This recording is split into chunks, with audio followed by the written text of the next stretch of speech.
तो एक कदम मेरी तरफ चल के तो देख, पूरी सृष्टि न झुका दूं तो कहना। किसकी सामर्थ्य है कि प्रभु के पार्षद को गाली दे दे, प्रभु के पार्षद को पीट दे, प्रभु के पार्षद की अवहेलना कर दे। ये मन ही हमारा शत्रु है जब तक वश में नहीं होता। ये मन ही हमारी दुर्गति का कारण है जब तक ये प्रभु में नहीं लगता। जो हमारे दुख का मूल कारण है वही हम उद्देश्य लिए घूम रहे हैं, तो सुख कैसे मिलेगा? बाहर का प्रहार तो कोई भी सह सकता है, लेकिन हृदय के प्रहार को बड़े बड़े वीर नहीं सह पाते। साधक हृदय के प्रहार को सहता है, इसलिए उससे बड़ा कोई वीर नहीं होता। कोई भी परिस्थिति या कोई भी प्रलोभन हमें हमारी श्री जी से हटा ना सके। ये आराध्य देव का भार है, वो देखेंगे क्या पहनाना है, कैसे बैठालना है, कहां रखना है, कैसे चलाना है, इसकी चिंता नहीं। पोषण भरण न चिंत कराही, श्री हरिवंश विभव विलसाई, श्री वृंदावन की माधुरी। ये बहुत बढ़िया मीठी आखिरी बात। ये जीवन की साधना का फल अभी इसी क्षण बिना साधना के मुक्त हो, अगर ये बात समझ में आ जाए। जो हम सुख चाहते हैं तो जहां सुख नहीं है वहां ढूंढ रहे हैं, इसीलिए आज तक नहीं मिला, सब अशांत है। आपको तो जो जो चीजें चाहिए, जो वस्तुएं, धन संपत्ति, पद की आकांक्षा रखते हैं, तो आपको लगता है अगर ये मिल जाते तो मैं सुखी हो जाता। अपने को ऐसे बहुत मिले हैं जिनके पास आप चाह रहे हैं, उनकी बहुत मात्रा में संग्रह किया हुआ है, बहुत अधिकारिता है, बड़ा पद है, खूब ऐश्वर्य है, जगत में उनका नाम है, सम्मान है, पर हृदय जल रहा है, हृदय अशांत है। क्यों? क्योंकि जहां शांति प्राप्त होती है वहां उनका संबंध ही नहीं है। अशांतस्य कुतः सुखम, जिसका चित्त अशांत है उसे सुख कैसा? ब्रह्म। कुछ वर्ष की आयु, शरीर समाप्त हुआ, न पद रह गया, न संपत्ति रह गई, न नाम रह गया, न व्यवहार रह गया, न परिवार रह गया, अकेले अपने कर्मों की पोटरी बांध करके फिर नया जन्म, फिर वही पढ़ाई लिखाई, दुनिया का प्रपंच। नहीं तो अन्य योनियों में कीड़ा मकोड़ा, पशु पक्षी। विश्राम कहां है? अध्यात्म योग में। श्री भगवान कह रहे निःश्रेयसाय, मतलब दुखों का आत्यंतिक नाश, दुख का लेस नहीं जहां। अब अपने तो दुखालय में रह रहे हैं तो सुख को इसी में ढूंढ रहे हैं, तो हम समझते हैं कि अरबों खरबों रुपया मिल जाए, सुंदर सुंदर भोग सामग्री मिल जाए, मैं सुखी हो जाऊंगा। ऐसे अभी इसी भूमंडल पे हैं जिनको खुद पता नहीं कि मेरे पास कितनी धनराशि है, रोज नए नए भोग भोगते हैं, पर नींद नहीं आती, नींद की दवा लेना पड़ता है। यदि आप अपनी सारी चिंताओं से मुक्ति पाना चाहते हैं तो प्रत्येक सुबह पूज्य गुरुदेव जी की अमृत वाणी सुनिए, सारी चिंताएं दूर हो जाएंगी। मानसिकता बिगड़ी हुई है, विक्षिप्त है, हृदय जल रहा है, हर समय भयभीत है, कहीं ऐसा ना हो जाए, कहीं ऐसा। सुख विनिश्चितम बदामि तेन अन्यथा वचांस में, गोस्वामी जी कहते, मैं सत्य कह रहा हूं, मेरी बात अन्यथा नहीं। जब तक तुम हरि भजन नहीं करोगे तब तक तुम्हें त्रिकाल में, त्रिभुवन में कहीं भी शांति नहीं। छूटवे के जतन विशेष बांधे जाएगो, वह विष भोजन जो सुधा सानी खाएगो। अगर अमृत भी खाएगा तो विष बन जाएगा। हरि विमुखता में तुझे कहीं शांति नहीं मिलेगी। अगर हरि के सन्मुख हो तो विष भी अमृत हो जाए। गरल सुधा रिपु करहि मिताई, गोपद सिंधु अनल शीतला। आग शीतल चंदन की तरह हो जाएगी। समुद्र जो अथाह अगाध है वो गाय के खुर के गड्ढे के समान हो जाएगा। विष अमृत बन जाएगा, दुश्मन सब मित्र बन जाएंगे यदि हरि की कृपा हो जाए तो ये हरि के चरणों का आश्रय ही आत्यंतिक सुख का स्वरूप है। ये कैसे प्राप्त होता है? तो श्री भगवान कहते हैं कि मन ही बंधन और मोक्ष का कारण है। चेता खलवश्य बंधाय मुक्तये चात्मनो मतम। ये तुम्हारा जो चित्त है, जो मन है, यही तुम्हारे बंधन का कारण है। ये जब किसी विषय का चिंतन करता है भोग भावना से, किसी व्यक्ति का चिंतन करता है राग या द्वेष से, तो ये बंधन का कारण बन जाता है। अगले जन्म की ये पूरी तैयारी करा देता है, नाना प्रकार के भ्रमात्मक दुख सुखों में फंसा देता है। और जब यही मन प्रभु का चिंतन करने लगता है, प्रभु के नाम का, प्रभु के रूप का, प्रभु की लीलाओं का, प्रभु के गुणों का, प्रभु के भक्तों का, तो यही मोक्ष का खुला हुआ द्वार हो जाता है। यही मन, जब मन किसी व्यक्ति को भगवत भाव से, किसी भोगों को प्रभु की सेवा में अर्पित करने के लिए, यही मोक्ष का कारण बन जाता है। और जब किसी भोगों को स्वयं भोगने के लिए और किसी व्यक्ति को राग द्वेष से, यही बंधन का कारण स्पष्ट। इसीलिए भगवान बहुत जोर देते हैं अनन्य चिंतन पर।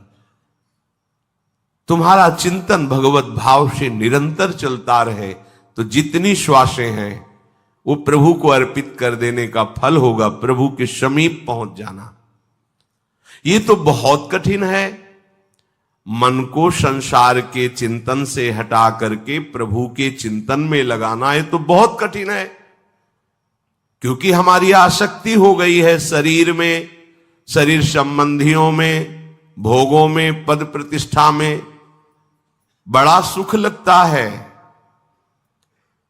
जब हमारा यश, हमारी प्रतिष्ठा, हमारा मान, हमारा ऐश्वर्य, हमारा संबंध ये बहुतायत में दिखाई देता है, तो अहंकार को बड़ा सुख मिलता है। यही दुख में फंसने का मूल कारण है और संसार में यही उद्देश्य रखा जाता है। देखो ना भ्रम, जो हमारे दुख का मूल कारण है वही हम उद्देश्य लिए घूम रहे हैं, तो सुख कैसे मिलेगा?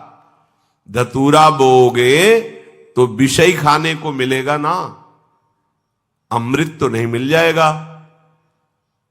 अगर धतूरे में एक जीवन नष्ट करने की सामर्थ्य है तो मान प्रतिष्ठा, प्रशंसा, भोग, भावना ये कई जन्म नष्ट करने की सामर्थ्य रखता है।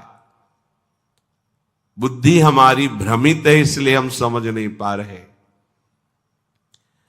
विष तो एक जन्म मारता है, विषय देखो ना, जब से सृष्टि हुई आज तक मार ही तो रहा है। मरते मरते थक गए, मरना नहीं मिटा, फिर मरना पड़ेगा।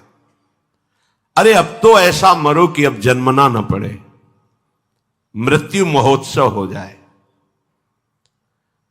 तो हे प्रभु, ये आसक्ति हमारी हो गई है शरीर में, शरीर संबंधियों में, भोगों में। तो जहां हमारी आसक्ति होती वहीं हमारा मन चित्त चिंतन करता है। और आप कह रहे हैं कि अगर मन चिंतन करे निरंतर प्रभु का तो मुक्त है, जीवन मुक्त है। अभी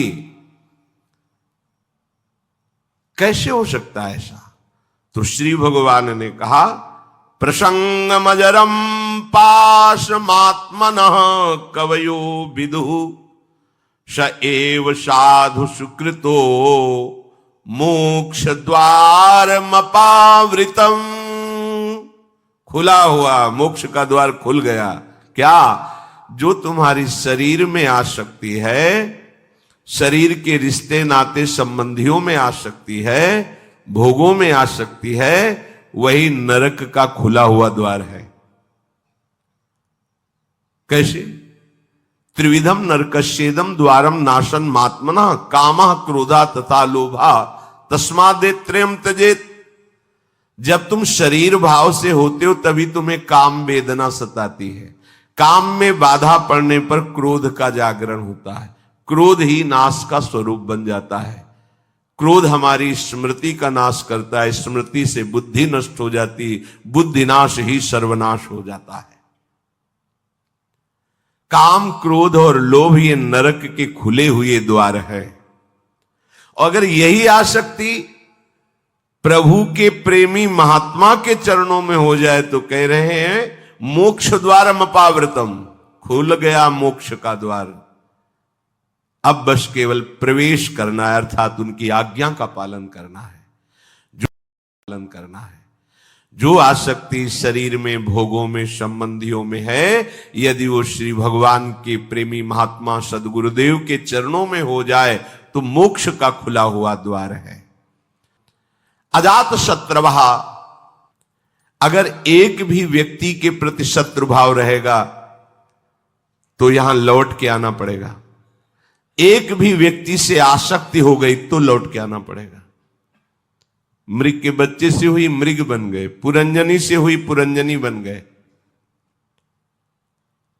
हमारी ऐसी भगवत भावना बढ़े कि पूरी सृष्टि में कोई एक भी शत्रु ना हो। जो तुमसे द्वेष करे उसको प्रणाम करो। यदि भगवत प्राप्ति के मार्ग में बढ़ रहे हो, जो तुमसे ना बोले उससे तुम कभी भी रूठो मत। सामने पड़े तो राधे राधे श्री हरिवंश। कभी ऐसा नहीं कि ये तो दुष्ट है मैं गाली देता, नहीं नहीं, हमारा प्रभु ही हमारे हृदय को मजबूत करने के लिए ऐसा स्वांग रच रहा है। सच्ची मानना, भगवान अपने भक्त को समर्थ बनाने के लिए लीला करते हैं। वही है, कोई दुष्ट नहीं है। किसकी सामर्थ्य है कि प्रभु के पार्षद को गाली दे दे, प्रभु के पार्षद को पीट दे, प्रभु के पार्षद की अवहेलना कर दे? ये भगवान इसीलिए करवाते हैं कि तुम समर्थ बनो, द्वंद्वों को परास्त करो, ना कि द्वंद्वों से परास्त हो जाओ। तुम मेरे सेवक कहलाकर द्वंद्वों से परास्त हो जाओगे तो ठीक नहीं है। ए भगवान का भक्त, जरा सी बात में देखो विकल हो, नहीं। कोई भी भगवान का प्रेमी महात्मा ऐसा चरित्र नहीं पाया गया कि कभी किसी भी परिस्थिति में व्यथित हो गया है। नहीं, यम ही न व्यथ्यन्ते ते पुरुषम पुरुषर्षभ सम दुखा सुखाधीरम स्वमृतत्वाय कल्पते। जो सुख दुख में समान किसी भी परिस्थिति में हृदय व्यथित नहीं हुआ, हर समय राधा राधा राधा परम पद उसके चरणों में लौटता है, वही परम पद का अधिकारी है। अजात शत्रुवः, तुम्हारा कोई एक भी शत्रु नहीं होना चाहिए, क्योंकि भगवान कहते संतों का एक भी शत्रु नहीं होता।